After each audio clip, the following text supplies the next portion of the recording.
பண்ணும்போது செக்கில் ஆட்டின எண்ணெயை எப்போ யூஸ் பண்ணணும், ரீஃபைண்ட் ஆயில் எப்போ யூஸ் பண்ணணும் அப்படிங்கிறத வாங்க இந்த வீடியோ பதிவில் பார்த்து தெரிஞ்சுக்கலாம். முதல்ல பிளான்ட் சீட் எடுத்து அதை ரூம் டெம்பரேச்சர் வச்சு க்ரஷ் பண்ணும்போது அதுதான் கோல்ட் ப்ரெஸ் ஆயில் செக்கில் ஆட்டின எண்ணெய் அப்படின்னு சொல்லுவாங்க. இதை எப்போ யூஸ் பண்ணணும் அப்படின்னா நம்ம சாட்டே பண்ணுறதோ இல்லைன்னா சும்மா தாளிக்கிறதோ இந்த மாதிரி ஹை டெம்பரேச்சரில் பாயில் பண்ணாமல் இருக்கும்போது இதை நம்ம யூஸ் பண்ணலாம்.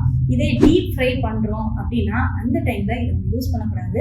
ஏன்னா இதை நம்ம கம்ப்ரெஸ் பண்ணி எடுக்கும்போது இதில் வெறும் ஃபேட் மாலிகூல்ஸ் மட்டும் இல்லை, கூட பிளான்டோடைய இம்ப்யூரிட்டிஸும் இருக்கும். இதெல்லாம் ஹை டெம்பரேச்சரில் போகும்போது பர்ன் ஆகிறதுக்கான வாய்ப்பு நிறைய இருக்குது. அது நம்ம உடம்புக்கு கெட்டதை கொடுக்கும். ஸோ அந்த இடத்துல ஃப்ரை பண்ணும்போது மட்டும் ரீஃபைண்ட் ஆயில் நம்ம யூஸ் பண்ணலாம். ஏன் அப்படின்னு பார்த்தீங்கன்னா இதனுடைய ப்ராசஸில் ஹீட் இன்வால்மெண்ட் இருக்கும். ஃபுல்லாக எல்லாத்தையும் ஃபில்டர் பண்ணிட்டு கெமிக்கல் சால்வெண்ட்ஸ் ஆட் பண்ணுவாங்க.